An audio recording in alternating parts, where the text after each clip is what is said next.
right, this is it.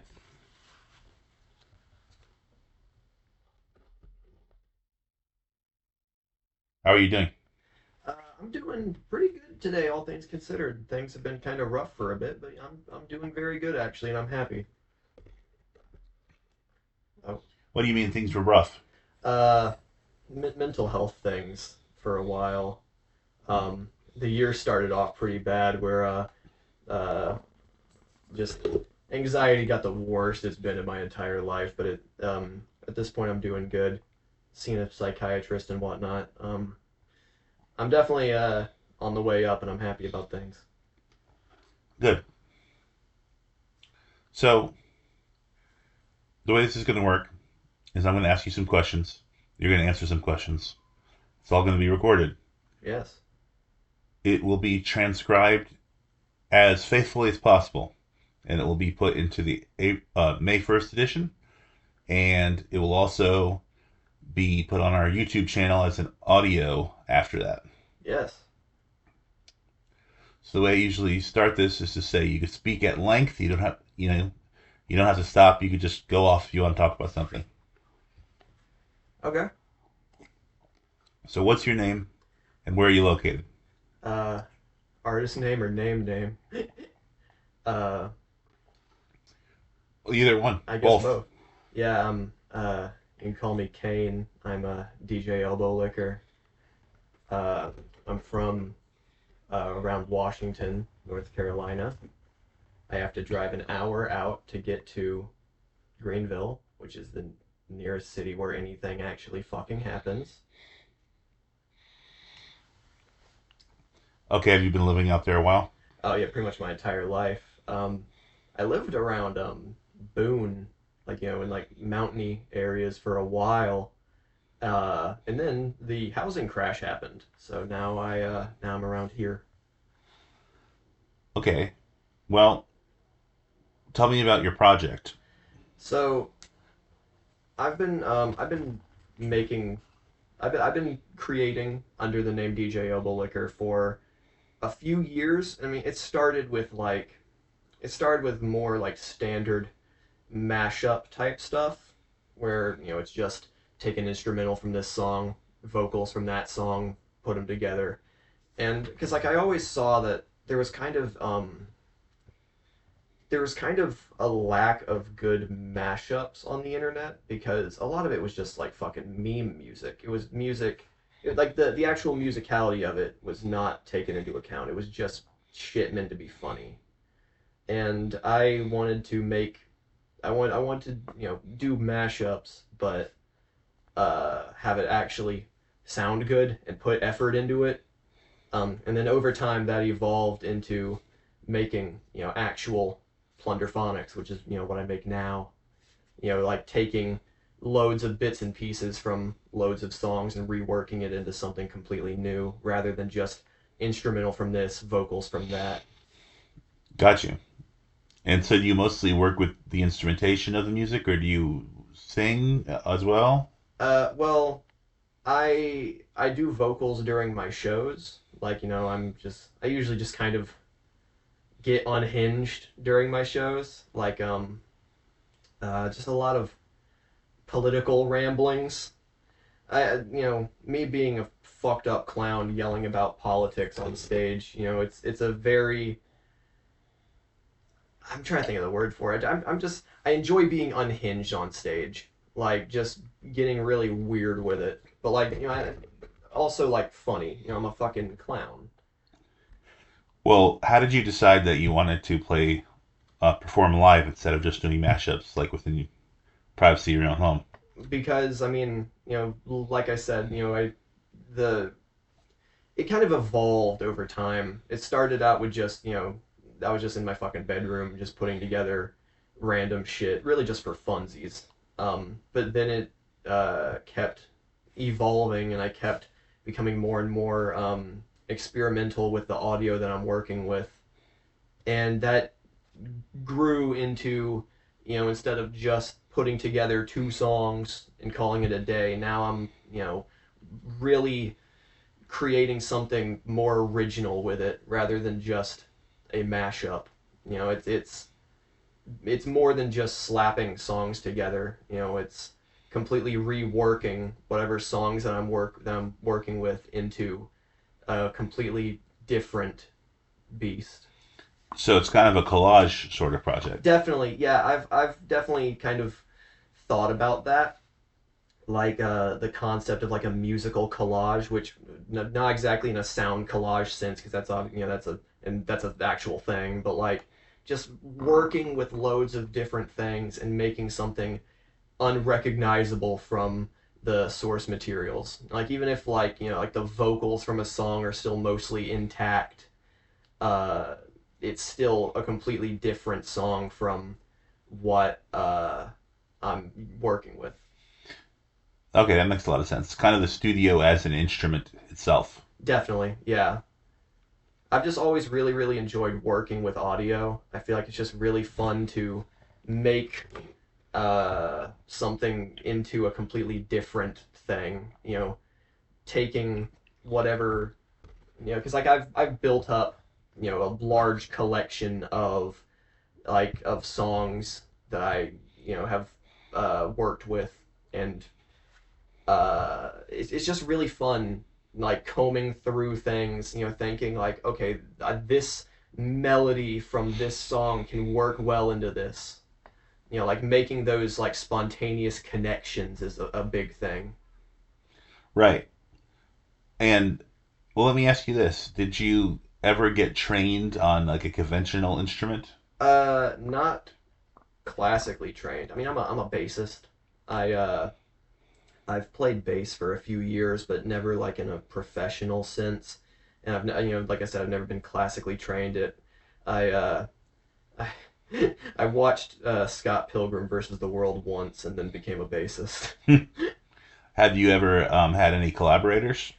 No, but I have thought about because like a big part of what I'm doing, it's like a lot of plunderphonics type stuff tends to be within the realm of like rap music. You look at like Girl Talk, you look at like a DJ Shadow. Uh, there's a lot of there's like a lot of plunder like the older plunderphonics that really started the genre was way more in like the sound collage realm. If you look at stuff like Negative Land, I believe they're called. They're like one of the original uh, plunderphonics acts, and it's just really weird shit. It's like it's less musical, very avant-garde. Like there's this one album that's just like this collection of like Pepsi commercials, just like it's like a critique on like consumerism and capitalism. Uh, like Plunderphonics really started mostly in like a less music like standard like musical sense, way more in like the avant-garde, just weird experimental shit realm. But artists like I said, DJ Shadow and Girl Talk especially, really they are definitely my biggest inspiration is Eric Andre with his Blarf album. If you've ever heard that, it's wonderful. Um, but I haven't, but I do like his other work. yeah, um, like Blarf especially. Well, it's the artist name is Blarf, and he's also kind of the reason that my on stage persona is a fucked up clown. Because like the album cover is him dressed as fucking Ronald McDonald. It's a great album. It's like just apparently shit that he made like over years and years. I think when he was still in college, a lot of it. And it's like it's just so interesting the shit he's doing, and that kind of feel is exactly what I want to be able to replicate. Just using loads of bits and pieces into like using loads of bits and pieces from other songs and making something wholly original in a sense. Right. I love it. So, where do you source your? Where do you plunder? Where do you source your samples from usually? I mean, it's really just a lot of it is songs I already know. A lot of it is just tracking down songs that fit like a feeling that I'm going for. A lot of stuff that I try to go for is like funk soul type stuff. Um, uh, like bossa nova kind of stuff. Mm-hmm. There's just a lot of, I feel like rhythmically, like Latin type. I don't know any exact genre names. You get what I'm saying? Like there's just a lot of interesting rhythms and melodies from that kind of musical realm. From Latin music, from samba, from salsa, from Yeah, exactly. reggaeton, and all that. Like one of my songs, Noel Gallagher, is the main sample is, I believe it was the song "Flap" by Diodato. Hmm. It's this like kind of Latin jazz type sound, and the vocals over it are the song. I believe it's "Baby Wipe" by Ski Mask and the Slump God. But I had a very specific vision for that song. The vocals are bit crushed to shit and kind of distorted with reverb. I wanted it to sound exactly like bad video game voice chat. Uh-huh. It's like I want it to sound like you're hearing someone freestyling over like Counter-Strike Source. And I think I really nailed it. Like it's pretty good. And Would you say that video games influenced your sound oh, approach? definitely. Yeah, 110%. Um like before I ever really got in, I mean, this is like a very recent example. But like before I really got into plunderphonics, like proper plunderphonics, not just mashups. There's this game called Fuser, and it's made by the same company that did Guitar Hero harmonics, and it's like the whole idea is that you're a DJ, and they got the licensing for loads of songs and got the stems for them. So like you have like the drums, bass, melody, vocals of whatever. There's a load of songs, and you're mixing them on the fly, and like you're like uh, fucking around with the different parts of the songs, and like you get points for like having like it be on rhythm, like when you switch shit out or use effects. And I feel like that definitely like that kind of started to put the idea of like this is like there's a lot of really interesting shit you can do with really like just fucking with loads of things at once rather than just vocals and instrumental. I see. The first game kind of like that I remember for playing was for PlayStation 1. It was called Parappa the Rappa. Oh yeah, man. Yeah. Dude, I fucking yeah, Parappa the Rapper is so fucking like I mean artistically it's amazing too, but like musically I feel like it was just such an like unique game. Like I feel like you never had a game that was very like at that point there was never anything else that was so out there like that. It's like it was such an interesting visual style combined with the music because like it wasn't like it was pretty different from like even the rap music of the time. Right. Like it was on like it was a lot of it was very I guess like I mean, it was sort of lyrically, it was just very silly and very cartoony and childlike. yeah Um, and then visually, it was kind of like everything was a paper cutout. yeah my favorite song from Parappa 1 is definitely the flea market one with Prince Flea Swallow, I believe his name was. I fucking love that one. That one's so good. But yeah, that's the first rhythm game I ever remember really playing. Yeah. That game's hard as fuck Yes, it is. too. Like I've been playing Rhythm Heaven on my 3DS. It is like you gotta be deadly accurate. I've tried playing Parappa the Rapper. It is very precise. It's fucked. It's very unforgiving Oh yeah. because it was the first one like that, you know. Yeah, like it The, was pretty clear. I mean, obviously like rhythm games already existed, but like it was it wasn't as big. This was before rhythm games started to get really precise. well, I think it was before like, um, you know, Dance Dance Revolution, even like Yeah. Well, I mean, Prep of the Rapper, that was like late mid '90s. '96 maybe '96. Yeah. I mean, I'm trying to think when, because I know like DDR was pretty big like as an arcade game before it was ever like on home consoles. If it existed I definitely played Parappa the Rappa before I knew that DDR existed. That doesn't mean it didn't exist, Yeah. but I guess they're pretty contemporary. Yeah, like I feel like from a gameplay perspective, Parappa the Rapper is very unique too, because like the whole thing is that you're like repeating back what the instructor for that level is saying. Yeah. But I do really love because like I know like the system where it's like if you like go off track but in like the correct ways, it's like extra points and you start getting like the sick score, I think it's called. Yeah. Yeah, like it'll reward you for sometimes for doing extra things, but that game will penalize the shit out of you for making a mistake. Though. Yeah. It's kind of rough, but like it for the time it was really good. It was fun though. It was fun.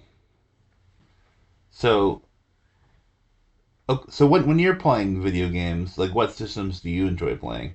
Um, I okay, my main like favorite console of ever is easily the PS2. I feel like it just has the most interesting shit.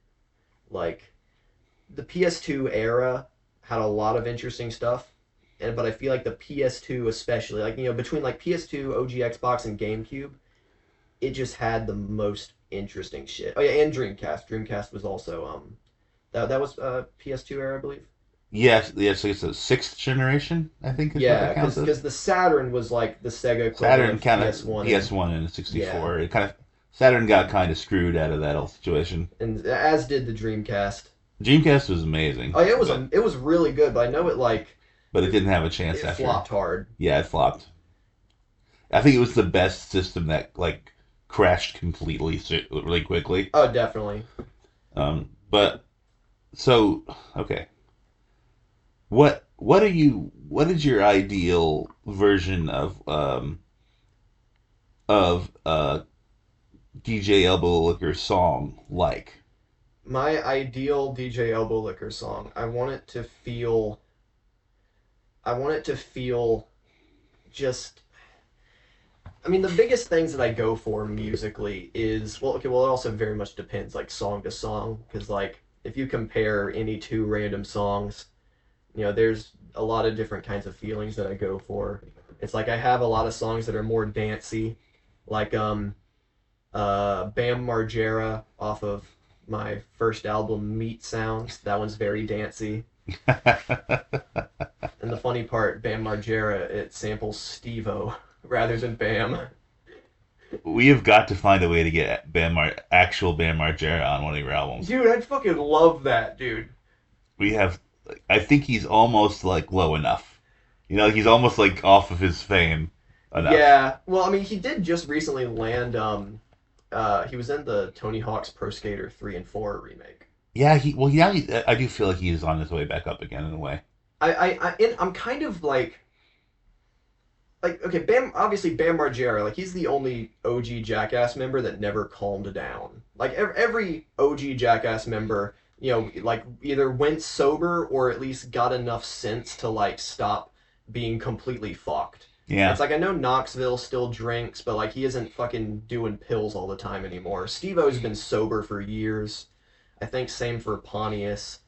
Like they've all calmed down. They're all just fairly normal dudes at this point.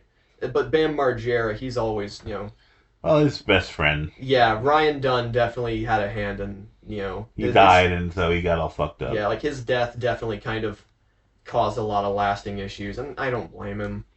What's kind of funny though, in a dark way, is Bam Margera's eyes now look like Dom Vito's eyes used to look. Oh God! Like he's kind of like he's gone off the deep end for long enough that now he's starting to look like Dom Vito. A little bit, yeah. Like old, like Jackass, like movie era Bam Margera was very like. He was handsome and very fit. And, yeah, a little twinky. Yeah. A little bit. Yeah. But like now he's like, you can definitely see a little bit of Phil and Don Vito. I don't mean that he's as big as Don Vito. But just that his eyes kind of look like that. I mean, he's definitely like he's looking more and more like I feel like he just kind of snapped into looking like a grown ass man one Yeah, day. he just looks like an old man. Not old, like middle age, you know. Like I feel like up until Jackass 3, he did not like Jackass 3, he looked like like he always did. And I feel like directly afterwards, then again directly afterwards, that's also when Ryan Dunn passed Yeah, away. Ryan Dunn hit his car, and then Yeah. Bam just I guess went downhill I pretty guess it quick. checks out then. Yeah, unfortunately. Why are we talking about Bam Margera right Because now? of my song Bam Margera that samples Steve-O. It samples the intro to one of his songs called Down with STDs. I agree with that. And it's a tribute to ODB from Wu-Tang. It's like the fucking intro, it's like he's just saying like it's like I'm trying to remember like what exactly he says. He's just saying like I'm in Fame Studio. I'm in a studio. It's like summer 2007. I'm gonna record a funny ass ODB tribute song called "Down with STDs." How is this for a rap album, And ladies and gentlemen? what other samples did you use in that song? So the other samples are the main melody is from Jet Set Radio, the song "Okay House" by God damn it, who was the fucking artist? I don't remember who. It was the song "Okay House." It's from the Jet Set I Radio think soundtrack. that's significantly obscure enough to there's no shame in not knowing who the musician from Jet Set Grind Radio or Jet Set Radio is. Yeah, well, the song is "Okay House." That's the name. I remember that. And so that's the main melody. But there's also this gnarly, deep bass that plays on like the first two beats of every measure. Over like the main the sample from OK House. This like kind of samba piano. It's like bum bum bum bum bum bum bum bum bum bum bum bum, and then you just have this gnarly fucking like on every like first and second beat, and the drums are it's like it was from like a soul type track. It was like Ain't No Sunshine. Oh, okay. I don't remember the artist once again, but the song was like "Ain't No Sunshine." Lots Like of people did a version of that song. Sunshine, he's gone. I know. I mean, I definitely know the song you're talking about. I think it was. I don't know who the artist was, but I think it would end up being Motown, which it would mean like. I wish I could remember their name. There was like one backing band that did like all of that music for everybody. Yeah. So I Yeah, can't like remember the drum sample from it. It's just like a pretty standard like almost kind of like a four on the floor thing, the name. but like obviously it's using acoustic drums, so it's just like Yeah, that's it. yeah. That's also that's a lot of Motown songs. Yeah. Yeah. And it just all comes together to have this like really whenever I've played it live, I always crank the bass hard because the bass is already heavy because the bass is from Zealots of Stockholm by Childish Gambino, if you've heard that one. I have not. Well, the song it like starts off with this like very like spacey kind of chorusy synthy shit, and then it like snaps into like hell mode, and there's just this gnarly deep bass. Yeah. And that's the part that I use there, including like this like kind of like growly like screamy kind of like like it's like it's not like a person screeching, but it's like this it's very synthesized. I don't know exactly what it was, but it just comes together in this really weird but like danceable cacophony. So yeah, it sounds great. Have you played that song? You were there. I played it live at your benefit a while ago. That's what I thought. Okay. Yeah. Yeah, that was really cool. That was really cool. I just don't know them by name because Oh yeah, I don't blame you. you just play them. Yeah, I just play them. Like it's all the time. I mean, all the songs obviously like it's on my Bandcamp. Like, What's your Bandcamp, by the way? Just elbowlicker.bandcamp.com. No DJ? Well, it was just shorter. Yeah, I got you. Yeah. Also, I do want to mention Elbow Licker. The reason for that, like the name, it's Window Licker by Aphex Twin. It's my favorite Aphex Twin song. I love Aphex. Yeah. Mostly I've listened to ambient. Was it 85 to 90 too. I know the one you're referring to, but yeah, I don't know the years either. I don't. The names are also strange too that I can't reference them off the top of my head. Yeah, Either. it's like Aphex I Twin. think X Tall is what went. Yeah, that's one. It's like and like has like some like really pretty. It sounds it's like it sounds like almost like it's in a misty cave or something. Yeah. And yeah. The comparison I've always seen is that it feels like a snow level in a video game. Yeah. It's like it feels like you're snowboarding. Yeah, that album was really very beautiful album. Yeah. I think like obviously like I said my favorite is Window Licker, as I said, but like that's later. That's the mid-90s, right? I think it was late 90s. Late 90s. I think. I'm not 100%. I'm not like a deep Aphex Twin fan, mm-hmm. but like I wholeheartedly respect everything he's done. He's just such an interesting musician. Yeah, he definitely decided to do a completely different approach than what the other electronic artists around him were doing. Yeah, definitely.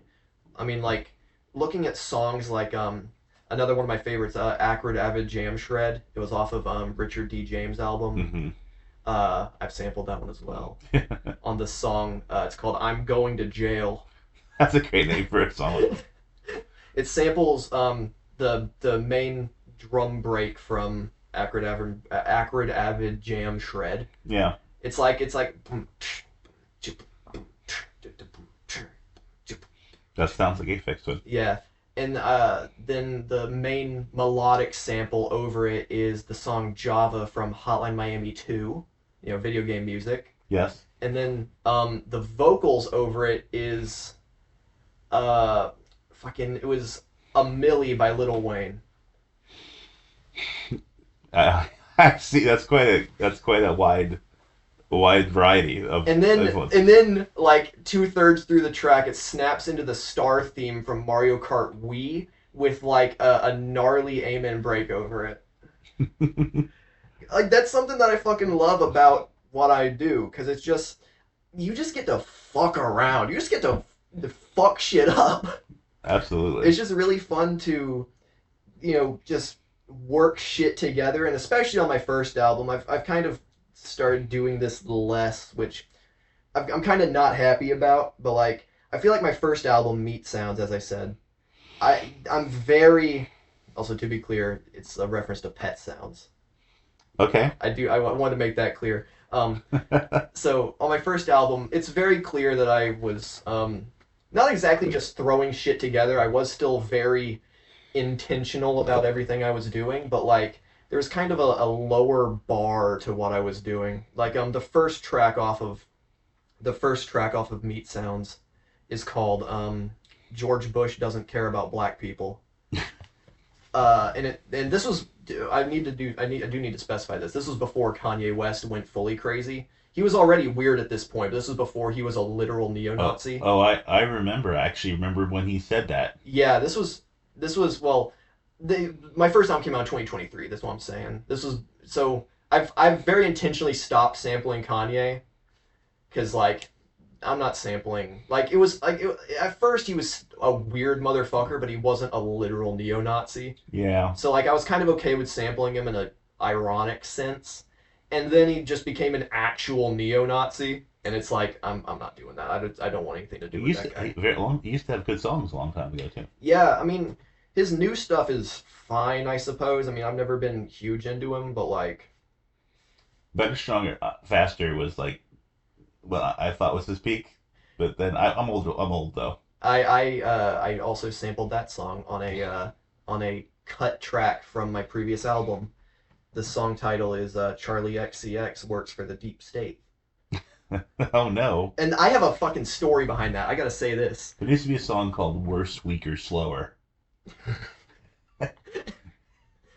It's just stronger, except like I'm just like injecting fart sounds. Yeah, and then you slow it down until it's like it's like vaporwave. Vaporwave, yeah. Worse, slower. Worse, weaker, slower. Go ahead, I'm sorry. You're fine. So my previous album, Kill the President, the original album cover was going to be plain Arial text on a blank white background that just says Kill the President. Just very basic, just very stark. Sure. And then Brat released. And if you've seen the cover for Brat, it is plain Arial text on a blank green background. So I was like, oh fuck, that can't be the cover anymore, because now it's just going to look like I'm trying to parody. It was a parody, yeah. Yeah, and that's not what I was trying to do. I came up with this first. Yeah? Something in the air. And dude, and then not long after that, the first Trump assassination attempt happened. So then I was like, man, should I name this album that? And I ended up just going with it anyways, but a lot of things caused drastic aesthetic changes to that album. It's been a wild world historically the last 10 years or so. Yeah. And it's not fun living through historical events. It's affected the artistic world as well. It has. It's given punk bands a lot of ammo. I suppose it has, yeah. I suppose it has. A third revival or something. Okay. So,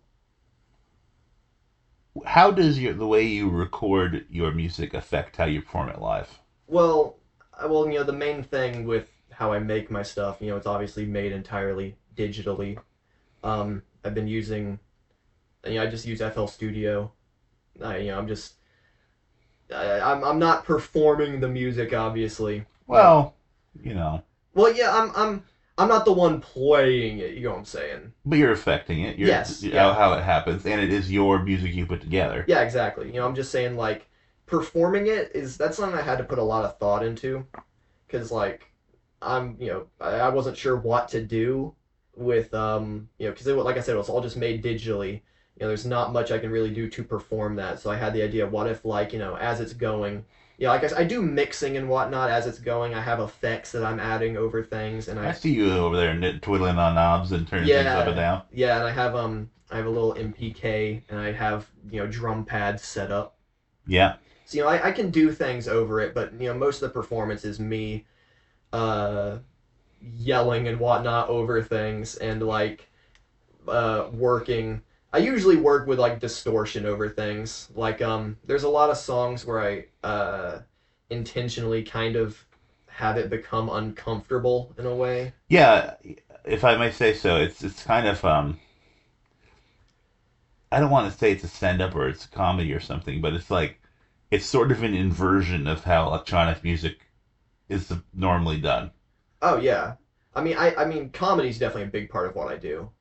Like I never want to take myself too seriously. Like I feel like the second that I start taking myself wholly serious, it's like I'm doing something wrong. Yeah. Like I want to be weird and unhinged, but like I'm not trying to make people feel things exactly. I'm trying to make people feel worried. Oh yeah. Like, I always tried to have an air of comedy about my music. I mean, fucking my first album's called Meat Sounds. And you wear the mask. Yeah, the clown mask. Tell me about the clown mask. What made you settle on that? So, there's multiple reasons why I went for a clown mask. Actually, the earliest, because I always had a mask for the DJ Elbowlicker stuff. But at first it was like a bag mask, like the kind of thing you'd see like a shitty cartoon criminal wearing. Just like a paper bag with eyes cut out. That's good. But that ended up evolving into a fucked up clown, because I thought, like, if I'm gonna be like unhinged on stage and just doing weird crazy shit, a clown is funniest.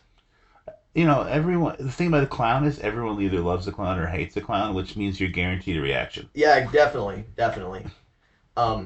Plus, I mean, one of the main reasons why I went with the clown mask is actually because of at the time insignificant, but it ended up leading into the entire aesthetic of what I do.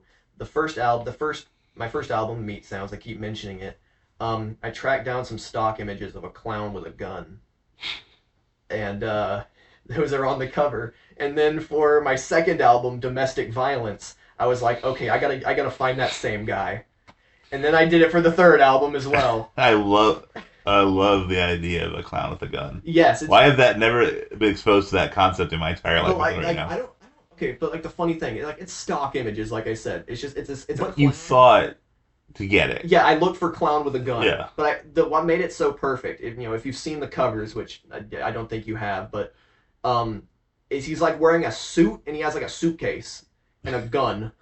Oh, he's like that guy that dresses up like the alt-right clown at Alley Cat sometimes. What the fuck? No, it's like a send-up of being alt-right, but it's like he. Like, well, I assume so, but I don't think I've seen that guy. Oh yeah, he's great. He'll stay right in character too. What the fuck? I wish I knew his name. I don't know his name. I have not seen that guy. He's been around from time to time. Were you around for the Vermin Supreme show? I was there for the last one, yeah. He was there sitting outside. He had like a kind of nice looking, but still purple suit from head to toe. It looked like a real suit. Like he's a nice, but like he had kind of just slight nods to clownishness. But he was like smoking a cigarette and like. Yeah, I never saw that guy. What the fuck? I see him like twice a year show up to things. And what the fuck? He's always fun. Yeah. I gotta find that dude. I wish I knew his name. Yeah, you should collaborate. Yeah, dude. Fuck it. Clowns gotta stick together, dude. Exactly. What the fuck?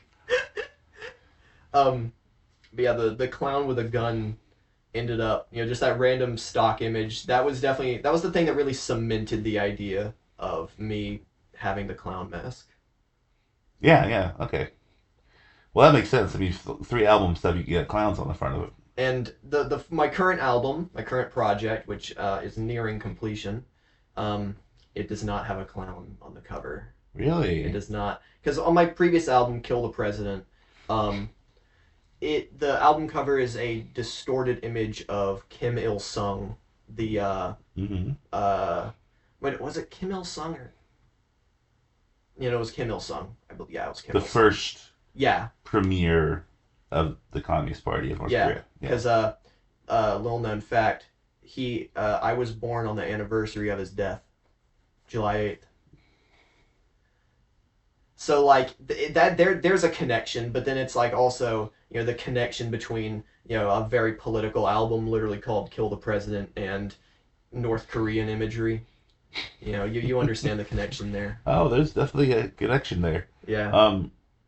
You were born on the anniversary of Kim Il Sung's death. July 8th. Perhaps you're a reincarnation. You're goddamn right I am. I'm the second coming. Of Kim Il Sung. You're goddamn right. Touché. You know who else has the same birthday? Kevin Bacon. He's still alive, though. Yeah. I'm saying, it's just funny that the 2 people I can think of that are born on the death of Kim Il Sung, anniversary, me and fucking Kevin Bacon. It means I also have a very low Kevin Bacon score. I feel that's true. I feel like Kim Jong-il would have loved Kevin Bacon. Because he loves watching movies. Up in his giant mansion far away from everyone. You ever seen I forgot the fucking name of it. There is this North Korean bootleg Godzilla. No, I've never heard of it. Yeah, dude, so the North Korean government, they kidnapped this film director and was like, hey, you're gonna make us a fucking Godzilla movie. Pulgasari, that's the name of it, Pulgasari. That's amazing. Yeah, and it sucks. And it's also the director, according to them, it's like an allegory for the North Korean regime. Some shit like that. I see. The movie ain't good as well, from my knowledge. But it's really funny. It's always really funny to find movies that have weird fucking connections with weird fucking organizations. Dude, there's this one fucking Christmas movie called Rhapsody Street Kids, and it has some big name voice actors in it, like Nancy Cartwright, that's Bart Simpson, fucking Mark Hamill. Yeah.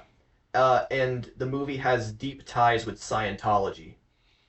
I love that. Because the guy who made it, his name's Colin Slater. Not Colin, it's Colin. I don't know either. He was a Scientologist, and he met Nancy Cartwright because she's also a Scientologist. And because she's fucking Bart Simpson, she was able to use those Hollywood clout connections to get people like Mark Hamill. And I know there were some other big name actors, but Mark Hamill's the only one I remember. Is he a Scientologist too? No. It's just because Nancy Cartwright had Hollywood connections with like big actors and whatnot. They had a couple of musicians too. They had Oh yeah, dude, fucking I have Johnny a Winter. oh Edgar no, it was Edgar Edgar Winter. Winter, sorry. Dude, I was literally about to mention Edgar Winter. I have a list of my favorite Scientologists. Oh yeah. I can pull it up, dude. Okay, well I know that number one, my favorite Scientologist is Edgar Winter because he's just such an interesting musician. I genuinely have a lot of respect for Edgar Winter. Also, he looks like a scarecrow. Definitely. He's also on my list of my favorite albino people. I don't know very many, so I guess he's on my list too. Neither do I. uh, so uh, Edgar Winter's just a very interesting musician. You have you seen the Scientology album? Well, it's not a Scientology album, but like you know L. Ron Hubbard. There's more than one, and yes, I listened Okay, to. so you know Mission Earth. Yes. Okay, yeah, Mission Earth. It's a genuinely interesting album. It's not the best album, but it's really interesting because like you can tell that Edgar Winter was trying to do actually interesting shit, but like I know that he was getting like some really weird fucking like unhinged like directions about it from L. Ron Hubbard. Yes. Yes. Also, Chick Corea. Oh, yeah, he's also on my list of my favorite Scientologists. He played with Miles Davis. Yeah, Chick Corea is legit as fuck. I've been listening to one of his albums, Tones for Jones Bones. I've been listening to that one a lot, and it's a fucking wonderful. Return to Forever is a really reputable jazz fusion band, and then he was on the Scientology album. Yeah. So my favorite Scientologists. Number 5 is Isaac Hayes. Yeah. Isaac Hayes. I mean, he's got to have a spot. He got fired because of it. Yeah. Or what? No, didn't he quit? He was forced to quit. Oh, okay. Yeah, I thought because like as far as I know, he quit because South Park was. Yeah, that's why. He was the church Scientology was like, you can't do this. Okay, I thought he personally quit, not that he was made to. Well, it's kind of a gray line. Probably both. He probably knew he had to quit. Yeah. Number 4, Chick Corea, as we just mentioned. Number 3, Jason Lee. Jason Lee is a Scientologist? Was. He Mallrats guy? Yeah. My name is Earl? Yeah. Brody from Mallrats was a Scientologist. He has since What was he like born into a family? I don't know the specifics, but I know that believe it was a born situation. I know that he has since denounced it. Yeah, like Jason Lee, I mean, obviously he's an actor. He's been in a lot of great movies. Like you said, Mallrats. That's my favorite appearance of him. I mean, him and My Name is Earl was a fun show. I never watched it, mostly because I was pretty young when it was like active. His appearance in Jay and Silent Bob Strike Back was also really good. Yeah, he's always in those Kevin Smith show things. Yeah. Number 2 is Beck Hansen. Also, just a second. Oh, we'll get to Beck. That's 2 different references to skateboarders. Since this Yes, actually. Jason Lee was also a professional skater. He was a fucking good skater. Ben Margera was a great skater. Oh yeah, I mean Ben Margera. I don't know. I don't keep up with Jason Lee day to day. But I know Ben Margera. Like he's. I mean, he did kind of lose his edge for a while because he was fucked. But like, he's definitely been skating more like. Day, oh yeah, back in the day, he was legit. Great. He was great. I mean, fucking Bam like. He would do like a 2-story drop in and stuff like that. Yeah, like Bam signature boards and shit were selling insane. I'm sure you already know this, but he started with the CKY. Yeah, all the CKY stuff. And that's all like old school skateboarding. Yeah. I love old skate videos. In fact, that's another connection as to why I'm a clown because of fucking I forgot the fucking name, but there's these fucking skate videos from forever ago where it's just this fucked up clown like going into like stores and fucking shit up. I'm sure Jackass says that Ben Margera at some point dressed up like a clown. Oh, skateboarding. I mean, Steve-O was a clown professionally. Well, like did the kickflip as a clown. Yeah. I mean, if he hasn't, Steve-O has. Because Steve-O actually... Steve-O skates too? Oh, yeah. I mean, he was actually pretty fucking good for a while, and then his addiction got to the absolute worst. Well, he went to the total beyond belief. Yeah, he was fucked for a while, and that's when he kind of stopped caring about skating. Yeah. But, like, lately, he's been picking it up. Yeah, I mean, being friends with, like, fucking Tony Hawk and shit obviously helps. Well, yeah. He's one of America's most defensible men. Well, he never did something stupid. Yeah, he's just beloved and he didn't do anything awful. Yeah, it's like Tony Hawk, he's just He's just a dude. I can respect that. In the if you were a kid in the '90s, playing Tony Hawk's Pro Skater was Yeah, like a thing to he's just. do. It's always really funny to see Tony Hawk like just around on the internet because like he's just such a normal guy. Yeah, he's just a dude. Like he had an episode of What's in My Bag, Oh yeah. and it was just like it really just he was just a dude who's passionate about music and like Do you remember what he had? he had it was a lot of like older punk stuff. There you go. That's what it would be. Yeah, like a lot of like older punk stuff, like mostly 90s. He had a few movies. Yeah. One of them it was a Lynch film. I forgot the name. There's a few of them out there. It had dude was wearing like a snakeskin jacket. Looks like Majima from Yakuza. Are you talking about Nicolas Cage? It might have been Nick Cage. Yeah. See, I'm not a huge. I haven't watched a lot of Lynch either, so I don't. I'm not. We're digging where we shouldn't be digging right now. Yeah, I really respect Lynch, like from a writing standpoint. Like but like I've never properly sat down and gotten into any of his works. I really need to watch like Twin Peaks and whatnot, because like a lot of media that I really love is very inspired by him. I mean, there's what Razorhead, Blue Velvet, Twin I Peaks. think it was Blue Velvet. I think that was the movie he The one with the guy that had the not the NO2. He's always snorting off the can. I think. Anyway, we're way off topic Yeah, right whatever. now. Yeah. So let's try to wrap this up. Let's talk about your album specifically. How many have you released? So, I mean, my old mashup albums, I kind of count that as a separate age. Like that's like my uh old stuff, and there's a separation between my old stuff and new stuff. Cuz like it started with like I think like six, 7, 8 good few mashup albums because they were pretty easy to make because it was just mashups. And then I didn't make one for like a year, and then I came back with Meat Sounds, which Meat Sounds was the first one, and like the actual real plunderphonic stuff. Yeah. So Meat Sounds, Domestic Violence, Peaches on Regalia, which is a tribute to Frank Zappa. Mm-hmm. Like there's Frank Zappa interview samples spursed throughout the album, and then after that was Kill the President, and the current project that I'm working on is called Party Songs. Okay. You know when that'll be out?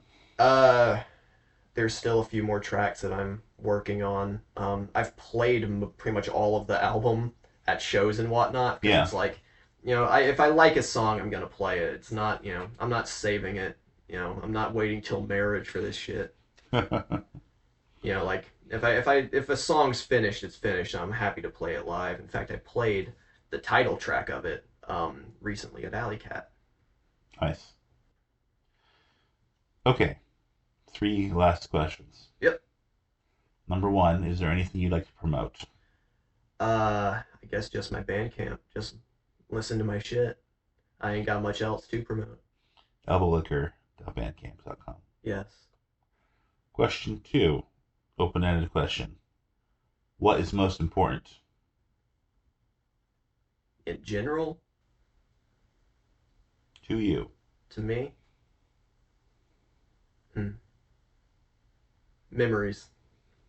Making memories while I'm here. I mean, going back to Jackass even, like Steve-O has a very interesting outlook on life. He said that life is like the world's greatest prank because the only guarantee in life is that it's going to end. And his way of defeating that is by leaving his mark on the world, by creating memories that last past him.